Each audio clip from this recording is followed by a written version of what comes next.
नमस्कार दोस्तों, एक बार फिर स्वागत है आप लोगों का हमारे चैनल पर। दोस्तों आज मैं लेकर आया हूं मध्य प्रदेश के देवास ज़िले में। दोस्तों यहां पर लगभग सर का 20 साल पुराना अनुभव है और किस प्रकार से ये अपनी ब्रीडिंग करते हैं और लगभग 20 वर्ष ये ब्रीडिंग ही करते आ रहे हैं और अपनी जो पुरानी गायें हैं, भैंसें हैं, उनके अंदर किस प्रकार से नई ब्रीड का इम्प्रूव कर सकें। आइए जानते हैं कि किस प्रकार से रख रखाव होता है, पूरे दिन की दिनचर्या में क्या क्या ये अपने पशुओं को आहार देते हैं और किस प्रकार से अपना डेयरी फार्म का मैनेज करते हैं।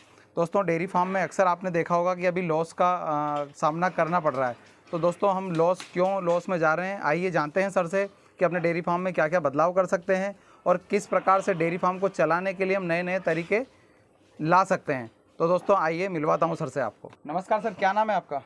नमस्कार सतीश जी, मैं राजू पटेल, हाँ ग्राम बुरुड, तहसील कन्नौज, जिला देवास से हूँ। जी जी और जैसा कि आपने बताया कि 20 साल का, तो मैं ये थोड़ा सा अपने आपकी बात को दुरुस्त कर दूँ जी कि 20 साल का अनुभव तो नहीं है, पर हमें काफ़ी 20 साल से अधिक डेयरी फार्मिंग करते हुए हो समय गया हो है चुका है। परंपरागत तरीके से।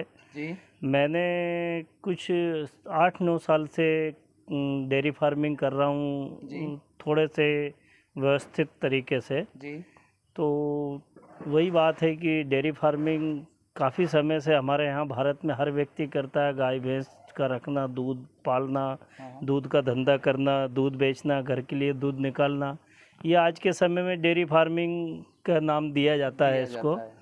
बाकी हमारे हिसाब से ये एक तरह का खेती के साथ किए जाने वाला साइड इनकम का बिजनेस है। जी जी सर, ये बताएं कि अभी लगभग आप इस डेयरी फार्म में जब से आप आए हैं, कितने पशु से आपने शुरुआत की थी? मैंने 2013-14 में 6 भैंसें लेके आया था गुजरात से।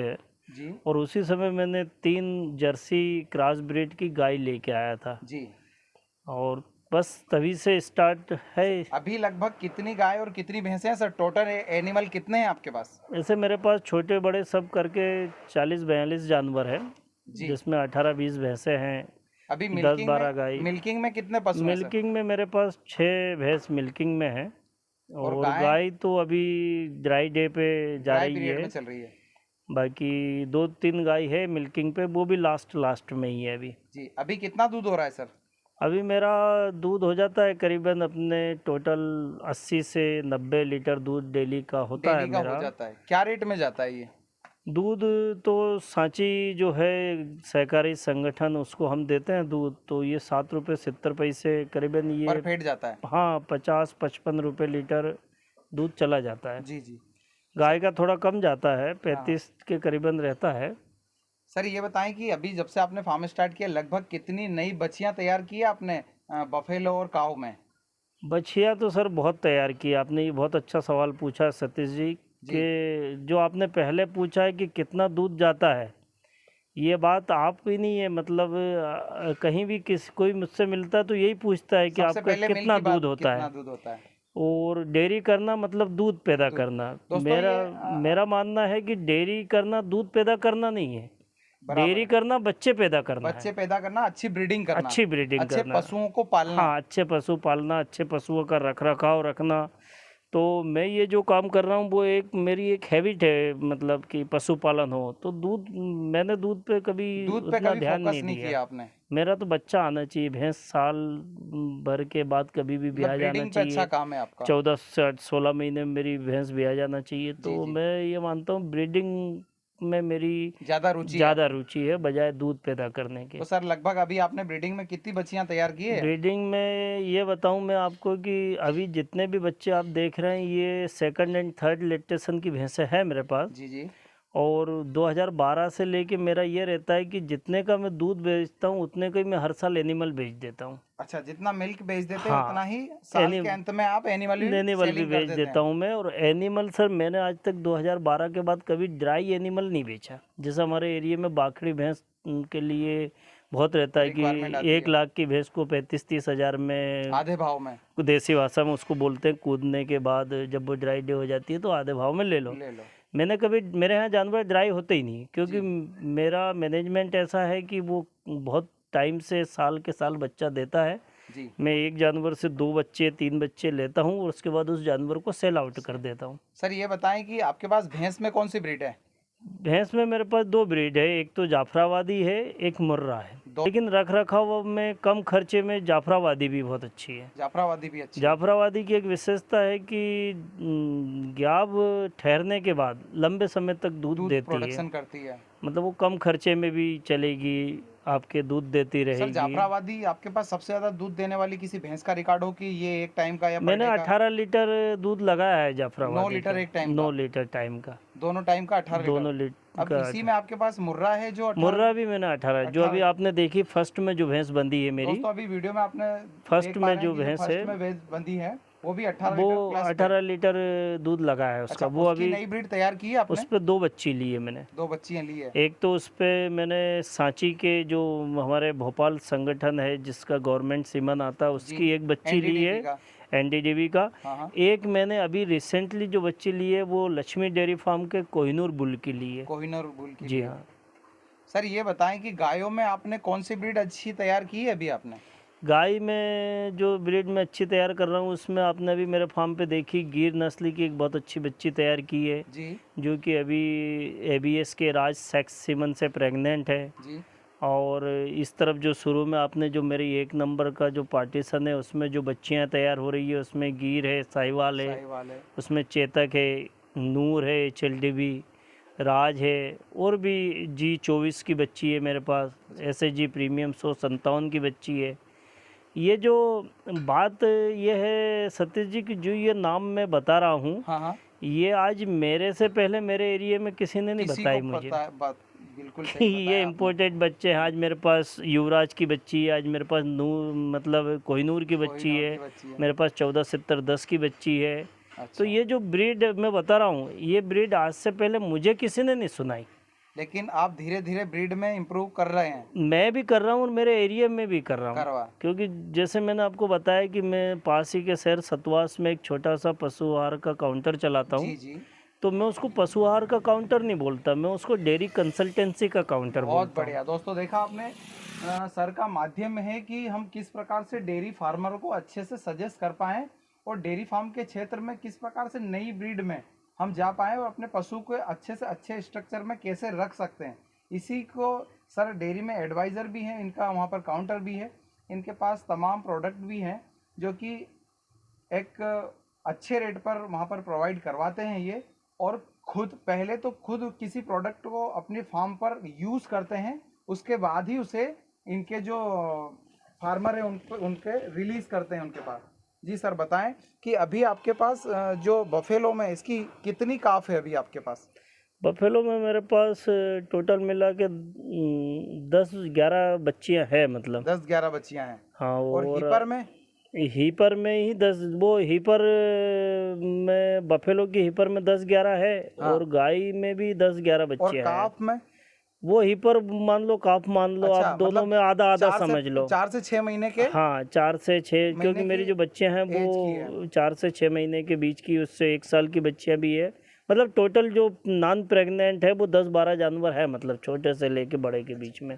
सर ये बताएं कि यदि हमारे एमपी के युवा या भारत के युवा अगर जैसे आपने 2000 आपने बताया 12 में स्टार्ट 12-13 में स्टार्ट 12-13 में स्टार्ट किया था, उस समय काफ़ी जानकारी का अभाव ना होने के कारण काफ़ी ब्रीड में आप पीछे भी रहे, फिर अभी आप काफ़ी अच्छी ब्रीड तैयार कर रहे हैं। तो ये बताएं सर कि अगर नए युवा अगर डेयरी फार्मिंग में जाना चाहे तो सबसे पहले किन किन बातों का ध्यान रखें? देखिए डेयरी, ताकि उनका डेयरी फार्म सफल हो पाए।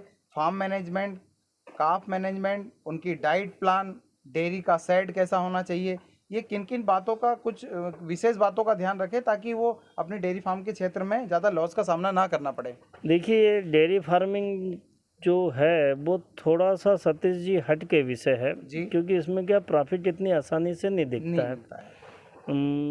मेरा अनुभव तो यह है कि नए युवा अगर इसमें आना चाहते हैं तो छोटे रूप से भी आए, अगर उनके पास ज़्यादा पूंजी नहीं हो तो, और उससे कम पशु से पहले शुरुआत कम करें। पशु से शुरुआत करें। सबसे अच्छी कोशिश करें कि ब्रीड का चयन अच्छा करें, बराबर। अपने एटमॉस्फेयर, अपने आसपास के माहौल में कौन सी ब्रीड अच्छे से रह सेटल हो सकती जाती है हाँ। उस पर ध्यान दें। और ब्रीड लेने के बाद उसकी ब्रीडिंग अच्छे से करें, आने वाली बच्चियों पे ध्यान दें, उसके रख रखाव पे रखे ध्यान। जी सर ये बताएं कि अभी आपकी जो भैंसों के बीच में जो स्पेस हम देख पा रहे हैं वो कितने बाय कितने का आपने एरिया बनाया एक एनिमल के लिए? देखिए मेरे पास गाय में तो 4.5 फीट पे मैं एक जानवर को दिया है, भैंस में मैंने 5.5 फीट का स्पेस दिया है। 5.5 1 फीट लगभग बड़ा है। हाँ, क्योंकि मेरे पास क्या जाफराबादी है, तो वो क्या होता है कि फर्स्ट लेक्टेशन में तो छोटी दिखती है, थर्ड फोर्थ लेक्टेशन में वो काफ़ी शरीर का फैलाव कर लेती है, तो उसको आराम से बैठने के लिए ज़्यादा स्पेस लगता है उसमें। सर ये बताएं कि ऑटोमेटिक पानी जो आपने लगाया है, जैसे फोगर लगा रखे हैं पानी के लिए, ऑटोमेटिक व्यवस्था है, ये व्यवस्थाओं के कारण आपका जो टाइम है, जो लेबर का टाइम है, वो भी कम हो जाता है। साथ ही इसको लगाने में खर्च कितना आया आपका एक एनिमल के हिसाब से? देखिए इसमें जो मैंने लगाया आजकल, तो उसमें क्या है कि जैसे मैं अपने जो शॉप चलाता हूँ उस पर मैंने अभी जो वाटर बाउल आता है वो अरेंज किया है, मतलब, और किसानों से आजकल मैं वाटर बाउल लगवाता हूँ डायरेक्ट ऑटोमेटिक। किस प्रकार से काम करता है सर? वो सर उसमें क्या होता है कि एक कटोरे जैसी रचना होती है, उसमें एक पॉइंट होता है जिसको अगर जानवर पुश करता है तो उसमें ऑटोमेटिक पानी आने लगता है। लेकिन ये चीज़ जब मैंने स्टार्ट की थी, जब नहीं दिखी थी मेरे आसपास, तो मैंने जो है वो जो साधारण बेसिन आते हैं अपने हाथ वगैरह धोने के, वाश बेसिन, उसको लगाया है और उसमें पानी को ग्रेविटी लेवल पे सेट किया है, जिससे क्या है जानवर जितना पानी उठाता है उतना आ जाता है। इसमें करीबन मेरे एक जानवर पे 500-600 रुपये का खर्चा आया है, ज़्यादा खर्च नहीं बैठा है इसमें। सर ये बताएं कि अभी आप लगभग पूरे दिन का आहार कितना देते हैं, और अगर 8 लीटर वाली भैंस है तो उसको पूरे दिन की दिनचर्या में कितनी फीडिंग कराते हैं आप?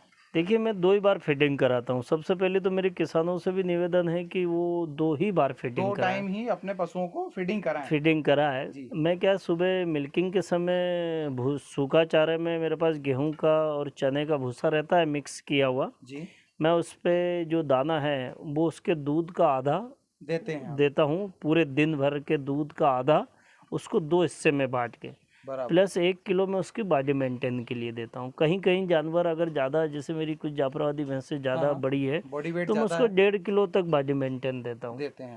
और बस सभी का यही है, दूध का 500 ग्राम 1 लीटर दूध। अभी आप फीड स्वयं का देते हैं या कौन सी कंपनी का देते हैं आप? देखिए इसमें थोड़ी सी बात है कि अगर मैं यहाँ बोलूँगा तो हो सकता है कि वो उसका प्रमोशन हो जाएगा। पर लेकिन जो चीज़ अच्छी है उसको अच्छा तो बोलना ही पड़ेगा। बराबर, बेटर। आप उसको, मेरे दर्शक ये ना समझे कि मैं इस चीज़ का प्रमोशन कर रहा हूँ आपके चैनल के माध्यम से। जो सही फैक्ट है वो तो बताना ही पड़ता है। मैं सर मेरे एक छोटी सी हिस्ट्री बताता हूँ कि मेरे को, जो मैंने अभी बताया कि मेरे को 8-9 साल डेयरी फार्मिंग को हो गया, तो मेरे पास क्या काफ़ी किसान आते रहते थे यहाँ। दिन भर में बहुत व्यस्त रहता था।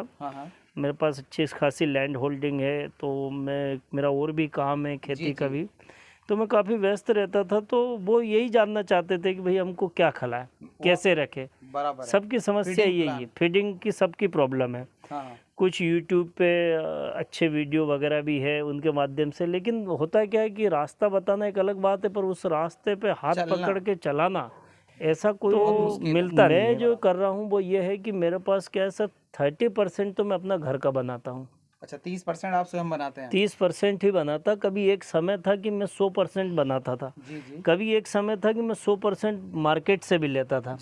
लेकिन आज मैं 30% घर का रखता हूँ और 70% जो है वो मैं टिवाना ऑयल मिल पंजाब का कैटल फीड है और उसका मैं इस अपने एरिया में रिटेल भी करता हूँ। और रिटेल में उसको प्रॉफिट की वजह से नहीं करता। कब से यूज़ कर रहे हैं उसको? टिवाना को मेरे को यूज़ करते हुए करीबन यहाँ पे 2018 से मैं यूज कर रहा हूँ। 2018 से। तो दोस्तों देखा आपने किस प्रकार से सर का अनुभव है और किस प्रकार से आपको ये वीडियो लगी, और सर के जो सुझाव हैं अपने डेयरी फार्म पर आप भी अपनाएं, और आपकी क्या प्रतिक्रिया रहती है, किस प्रकार से हम डेयरी फार्म में बदलाव कर सकते हैं, क्या क्या नई टेक्नोलॉजी ला सकते हैं, कमेंट के माध्यम से हमें ज़रूर अवगत कराएं। सर आप हमारे इस चैनल पर आए उसके लिए बहुत बहुत धन्यवाद आपका। धन्यवाद सर।